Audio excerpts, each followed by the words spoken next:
प्रदेश में मायावती की पहली रैली चुनावी प्रचार को धार देने के लिए उतरी। मतदान से 4 दिन पहले बसपा पलटेगी बाजी।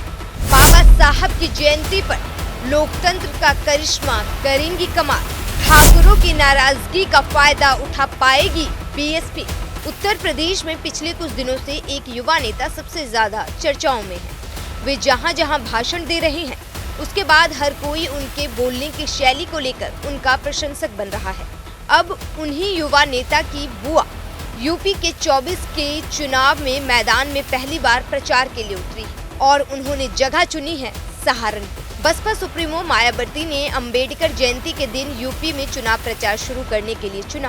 पहली रैली उन्होंने सहारनपुर से की और यहाँ बीजेपी, कांग्रेस और सपा समेत सभी पार्टियों और नेताओं को आड़े हाथों लिया। मायावती ने कहा, हमारी पार्टी किसी भी विरोधी पार्टी के साथ चुनाव नहीं लड़ रही है। बीजेपी और कांग्रेस की कथनी करनी एक जैसी है। अब ऐसा लगता है कि इस बार ये पार्टी भी केंद्र की सत्ता में आसानी से वापस आने वाली नहीं है, ये भी सत्ता से बाहर होगी। आपको बता दें कि 2024 की चुनावी शंखनाद से पहले ही विपक्षी गठबंधन के तमाम नेताओं ने मायावती को मनाने और अपने गठबंधन में लाने की पूरी कोशिश की, लेकिन मायावती ने बीजेपी और कांग्रेस दोनों को एक जैसा बताते हुए गठबंधन का हिस्सा नहीं बनी।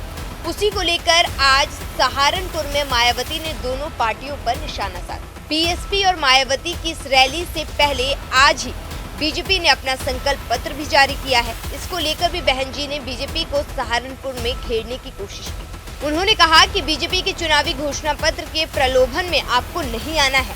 हमारी पार्टी किसी भी मामले में कहने में कम और करने में ज्यादा विश्वास रखती है, इसीलिए बीएसपी कभी घोषणा पत्र जारी नहीं करती है। 4 बार हमारी सरकार रही, बिना घोषणा पत्र के काम करके दिखाया है। कांग्रेस की सरकार की तरह बीजेपी की सरकार भी सरकारी एजेंसियों का दुरुपयोग कर रही है। यहाँ बहन जी ने बड़ा चुनावी दांव भी खेला। बीजेपी से नाराज ठाकुर वोटरों को साधने की कोशिश की। मायावती ने कहा कि कैराना से बीएसपी ने राजपूत को टिकट दिया, लेकिन बीजेपी, सपा और कांग्रेस ने किसी ठाकुर को टिकट नहीं दिया। उन्होंने कहा कि सहारनपुर में भी बीएसपी ने कभी ठाकुरों को टिकट देने का काम किया था। इतना ही नहीं, जब बसपा ने यहाँ पर मुस्लिम उम्मीदवार उतारा, तब कांग्रेस ने भी यहाँ मुस्लिम उम्मीदवार उतार दिया है, लेकिन उनका उम्मीदवार जीतने वाला नहीं है, क्योंकि जनता सब जान चुकी है। आपको बता दें कि लगातार ठाकुर समाज का वोटर बीजेपी और एनडीए से नाराज चल रहा है और आज यूपी की अपनी पहली रैली में मायावती ने उन्हीं नाराज वोटरों को साधने की कोशिश की। पश्चिमी यूपी में मेरठ, सहारनपुर, अलीगढ़, मुजफ्फरनगर में राजपूत समुदाय ने बीजेपी के विरोध में महापंचायत की और बीजेपी को वोट नहीं देने का संकल्प तक लिया और अब इसका प्रचार भी करते हुए वे दिखते हैं। दरअसल बीजेपी ने 10 साल में 50% ठाकुर प्रत्याशियों के टिकट काटे। इस बार पश्चिमी की 26 सीटों में से सिर्फ एक सीट मुरादाबाद में बीजेपी ने ठाकुर प्रत्याशी को टिकट दिया है।